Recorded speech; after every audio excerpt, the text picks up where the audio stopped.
All right, we have a big surprise today. All the stuff from AEM Electronics came in today, and we're gonna do an unboxing of everything and go over it with you. This is the first one. This is a vehicle dynamics module, and that will control.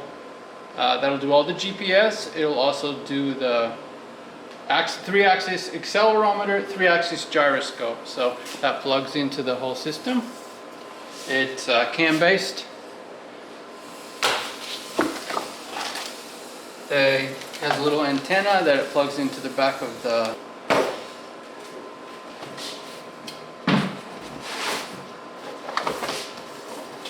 next one.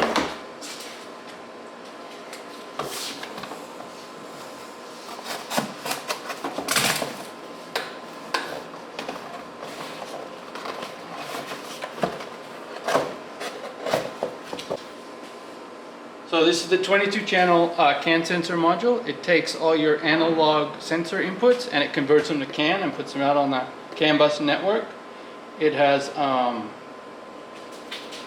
this connector, and then that plugs right into the CAN bus, and you can run the power through that as well. You got to pin it out. There is comes with some flying leads that are already pinned out. This is like it's almost like a closed barrel, but I don't know if it'll zoom in on that. There you go. So we got flying leads. We've got some pins, some spare pins here, some plugs. I actually ordered a couple more of these because I think we are not going to use those flying leads because we already have a harness for the bulkhead. So it'll do the fuel pressure, the oil pressure, the oil temp, the transmission temperature, fuel levels, voltage, tachometer, and then it puts it out all over the CAN network so that everything else can read it. So that's really cool from AEM. Pretty much all their stuff comes as plug as play as you can possibly get it. I've never used one of these connectors before, but from the looks of it, you just release it here and then you can pin it out. Shouldn't be too hard. I do have the schematics and I worked on the layout already in preparation. They also make a 6-channel, so if you do have an ECU already, it'll plug, and you have CAN bus on the ECU, but just want some extra sensors, you can use the 6-channel. This looks to me like it's a little sensor. I had to get some new sensors. Yeah, this is I think it's a pressure. Yep, that's a pressure with a 3-pin. And it comes with the connector again and the pins. So we got to crimp that on. Looks like it even comes with an adapter. Yeah, it's got an adapter on there too, depending on the size you're using. So that's an AEM pressure, and this is already all plugged into their system and the software, so should be easy. And just got to crimp that on.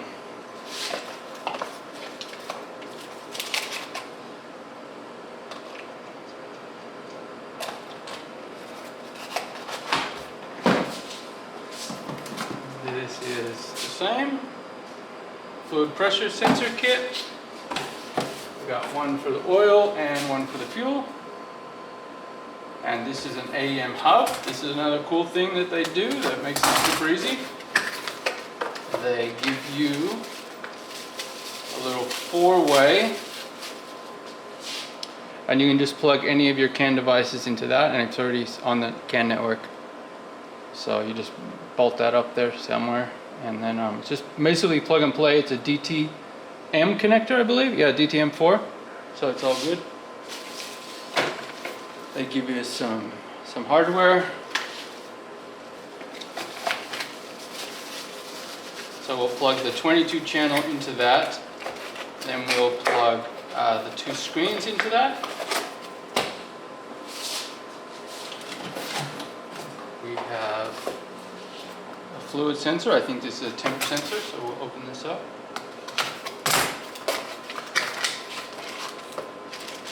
Yes, this is a temp sensor. This will be for the oil temperature. And that one uses a DTM connector, which is cool. Comes with, looks like you could weld that little bung in. If you don't have one, I do have one.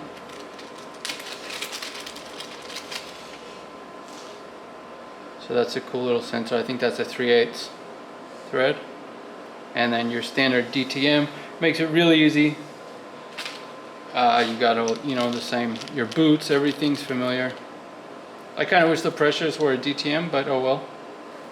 It's a weather pack on that.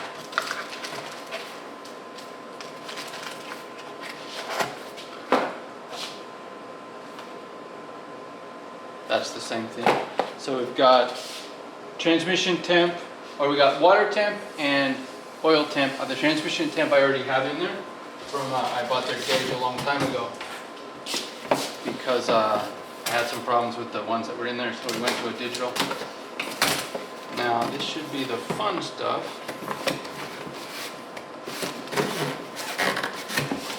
These are the CD screens. It's a carbon or can display. Ooh, I probably shouldn't have pulled that up already.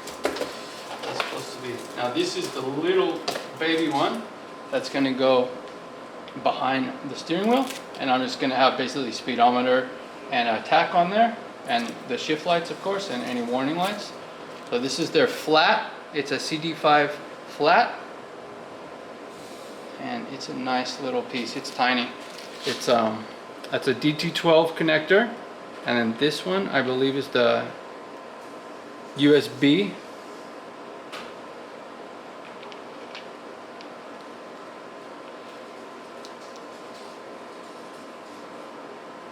Yeah, it's all ready.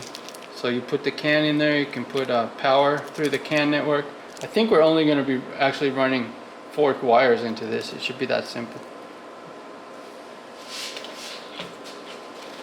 Comes with wires, here you go. They call it the USB, this is the USB AEM Mini 5-pin, 6 foot. I believe that is to program it. So that's where you put that in the back, and then you can upload and download everything from your computer to program it.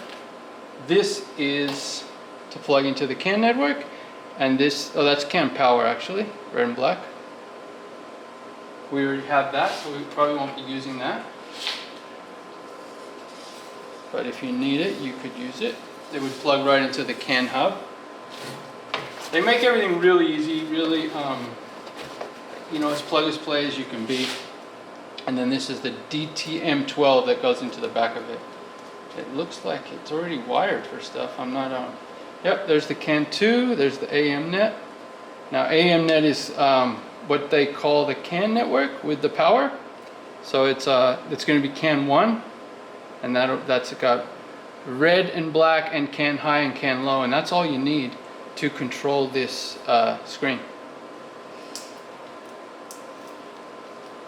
There's a couple of loose leads, which I don't know what they are. We'll have to look at that up. But CD5 dash,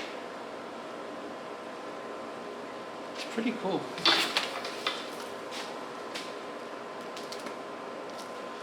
But that would be it. And then you just plug this other end of the AEM network into the CAN hub, and it's already good to go. And then the 22 channel, and we're good.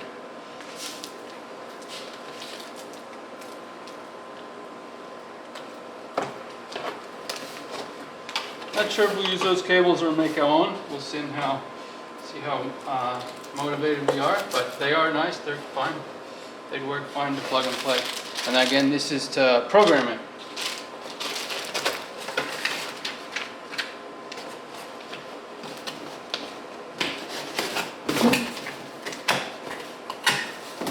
And then, put this away.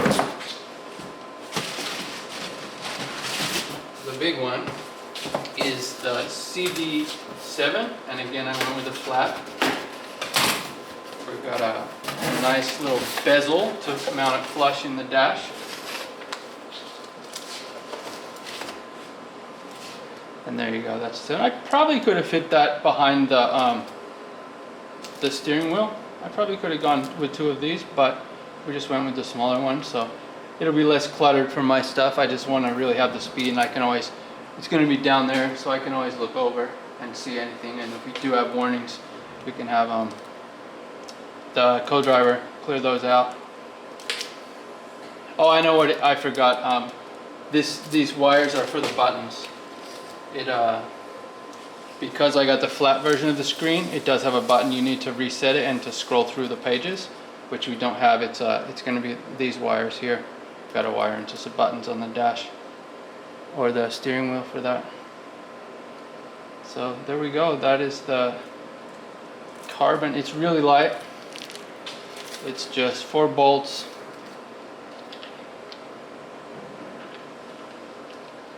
I believe this here is the GPS in, I'm not sure. Or maybe the GPS goes over the CAN network, we don't need it in.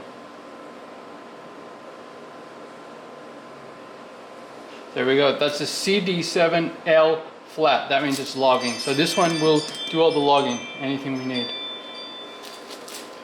And then again, this will be connected up. I'll probably change this out to have one of those flush mounted USBs on the dash somewhere, and then get one of these that'll screw in so we never will come off. Makes sense. But that is the Bounty. So next step is I'm going to take it upstairs and plug it into the computer and update it, and then we will test it from there. It should be exciting stuff. Thanks for watching, and thanks to AEM for helping us out to get some of this stuff in the McBurrow truck. We're really excited to get it all going and excited to bring you more videos and updates. So thank you. I understand a little bit more how the GPS works on this system. This little beauty here does the GPS, then the accelerometer and the gyroscope, and it puts it out all on the CAN bus. So you can plug it in either way, CAN 1 or CAN 2. Both of these seem to have power, so this thing will get its power through either one of those. Then this is the antenna that screws into this unit, and so we have one antenna, one GPS, and that puts the information over the CAN network so both the screens can pick it up. I've seen some videos of the screens and they have this in the back, but it doesn't even need that because that connection was for the antenna, and now it makes sense. This needs to go somewhere up on the roof. We're gonna have to feed it through the window, and then it plugs right in. So just wanted to give you an update on how this works.